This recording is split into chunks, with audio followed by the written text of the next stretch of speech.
সম্মানিত ভিউয়ার্স, আসসালামু আলাইকুম। চ্যানেল খুঁটিনাটিতে আপনাদেরকে আবারও স্বাগতম। বন্ধুরা, আমি স্বাভাবিকভাবেই ছোটোখাটো কিছু অ্যাপস তৈরি করেছি। বন্ধুরা, এবার অ্যাপসের আমি তৈরি করেছি ফটো ইমেজ রিসাইজার। আমরা যারা টিকটকে অ্যাপ্লাই করি, সেই ছবিগুলোকে শুধুমাত্র ক্লিক করেই কীভাবে রিসাইজ করা যায় সেটার জন্য আমি একটি টুল করেছি, এবং এটি করেছি HTML ব্যবহার করে।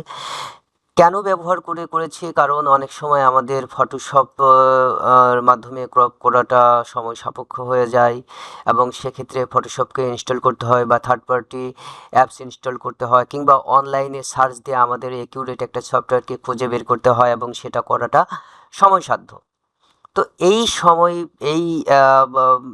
ব্যাপারটাকে একটু মাথায় রেখে আমি আমার এই টুলটাকে করেছি শুধুমাত্র আমার পার্সোনাল ব্যবহারের জন্য। আপনারা ইচ্ছে করলে এটি ব্যবহার করতে পারেন। আমি কোডিংটি ডিসক্রিপশন কিংবা কমেন্ট সেকশনে দিয়ে দেবো। সেখান থেকে ঠিক যেভাবে আমি ভিডিওতে বলবো ঠিক সেভাবেই কাজটা করবেন এবং সেভ করে রাখতে পারবেন আপনার ডেস্কটপে।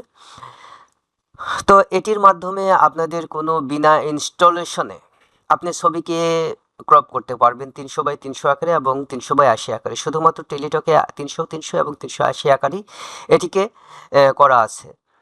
যদি মনে করেন যে আপনার ডাইমেনশনটা অন্যরকম লাগতেছে, তখন এই ডাইমেনশনটাকে আপনারা চেঞ্জও করতে পারবেন, সেটি আমি পরবর্তীতে দেখাবো। কিন্তু এই সফটওয়্যারটি কীভাবে 300 এবং 380 হিসেবে সিগনেচার এবং ছবি সিগনেচারকে রিসাইজ করতে পারে সেটি আপনাদের দেখানো প্রয়োজন। তো কথা না বাড়িয়ে আমি আমার এই সফটওয়্যারটির ব্যবহার সম্পর্কে আপনাদের দেখাবো বন্ধুরা। তো চলুন দেখি কিভাবে এটি কাজ করে এবং কিভাবে আমি এটি ব্যবহার করব।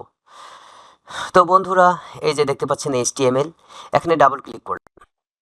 ডাবল ক্লিক করার পর সেটা আপনাদের ডিফল্ট ব্রাউজারে এটা ওপেন হবে, কোনো সমস্যা হবে না, ডিফল্ট ব্রাউজারে ওপেন হবে। আপনারা এই যে ফাইল দেখতে পাচ্ছেন এই পাশে কিন্তু এটা ড্র্যাগ করে নিয়ে এসে আপনার টুলবারে এরকম করে রাখতে পারবেন। এরপরে ব্রাউজারটিকে ক্লোজ করলেও কিন্তু এখানে পিন অবস্থায় এসে থাকবে, বুকমার্ক অবস্থায় থাকবে। আমি ওপেন করলাম। এই যে বন্ধুরা, আমার ইমেজ ক্রপ টুল এটা দেখা যাচ্ছে। আমি এটা ক্লিক করলাম। এখানে দেখতে পাচ্ছেন স্কোয়ার সাইজ, এখানে একটা আয়তাকার একটা সাইজের, ঠিক আছে, রেক্টেঙ্গুলার সাইজের একটা দুইটা টুল। তো এটাতে ছবি হবে 300x300, এটা 300x80। তো এখানে ক্লিক করলাম, ঠিক আছে। এই মাঝে যদি ক্লিক করি বন্ধুরা, এখান থেকে আপলোড যাবে। আমি ধরুন এই যে এই ছবিটাকে আমি আপলোড করলাম, ছবিটাকে আপলোড করার পর মাউস যদি আমি ওপরের দিকে স্ক্রল করি, জুম ইন হবে বন্ধুরা। মাউস যদি আমরা নিচের দিকে স্ক্রল করি, চাকাটাকে যদি ঘোরাই, এটাও স্ক্রল করার পর এরকম পারফেক্ট একটা সাইজে যখন চলে আসবে বন্ধুরা, তখন একটা ক্লিক করব। ক্লিক করার পর আমরা মাউস ক্লিক করে ড্র্যাগ করলে কিন্তু এটা আমরা যে মাউস ছেড়ে দিলেও এটা কিন্তু নড়বে। তো পারফেক্ট একটা পজিশনে নিয়ে যাব বন্ধুরা। পারফেক্ট পজিশনে নিয়ে গেলাম, যাওয়ার পর এখানে মাউসের একটা ক্লিক দিলাম। যদি আমার মনে হয় যে এটি ঠিক আছে, সেক্ষেত্রে আমরা ডাবল ক্লিক করব। ডাবল ক্লিক করলে কি হবে বন্ধুরা, দেখুন এখানে প্রিভিউ সহ আর এখানে ডাউনলোড হয়ে গেছে। কি আকারে? 300x300 আকারে ডাউনলোড হয়ে গেছে। এরপরে বন্ধুরা মনে করেন আরেকটি ছবিকে আপনারা রিসাইজ করবেন, ঠিক আছে।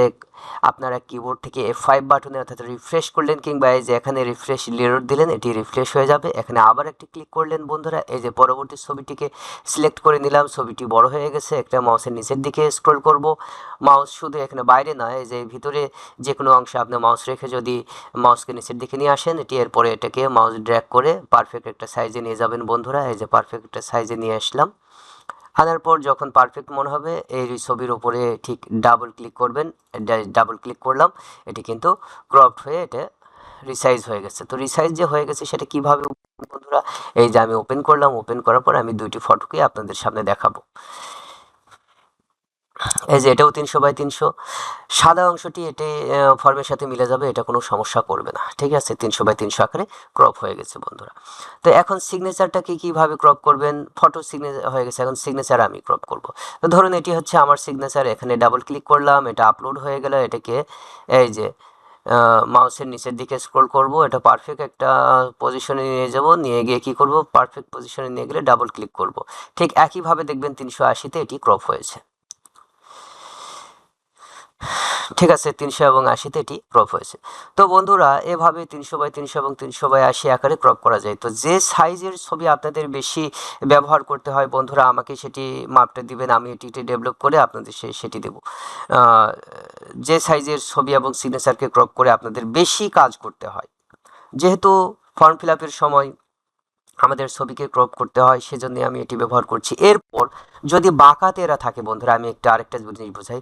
ধরুন ছবিটি বাঁকা আছে, আমি কিন্তু লেফট এবং রাইট, এই যে দেখাচ্ছে বন্ধুরা, ছবিটা ধরুন এরকম বাঁকা আছে, সেক্ষেত্রে লেফট কিংবা রাইট বাটনে ক্লিক করে, লেফট কিংবা রাইট বাটনে ক্লিক করে কিন্তু কি করতে পারবো, এই যে এখানে ক্লিক করলাম, লেফট কিংবা রাইট অ্যারোতে ক্লিক করে আমরা কিন্তু এভাবে ডাইমেনশনটাকে পরিবর্তন করতে পারবো।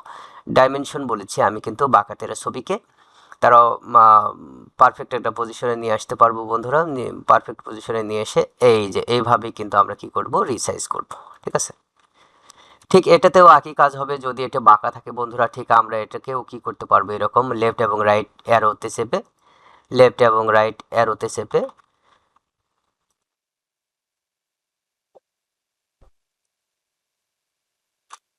এটাকে রিলোড দিব। সিগনেচারের জায়গায় সিগনেচারটাকে নিয়ে লেফট রাইট অ্যারোতে যদি ক্লিক করি বন্ধুরা, দেখবেন যে এটা অটো ঘুরবে। ঠিক আছে, এভাবে অটো ঘুরবে।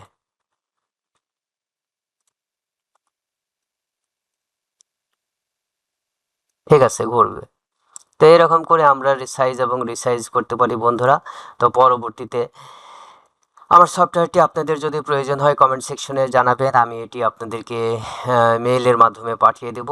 তো পরবর্তীতে নতুন কোনো ট্রিক্স নিয়ে আপনাদের সামনে আবারও হাজির হব। ততদিন সুস্থ ও সুন্দর থাকুন। ভিডিওটি বেশি বেশি শেয়ার করুন, কমেন্টস করুন এবং নিচে থাকা বেল বাটনটিকে ওকে করে দিন। আবার এই নতুন নতুন সৃষ্টিগুলো আপনাদের মাঝে আমি ছড়িয়ে দিতে চাই, যাতে কাজ যাতে সহজ হয়ে যায়, কোনো ইনস্টলেশন ছাড়াই যাতে আপনারা যে কোনো ধরনের সব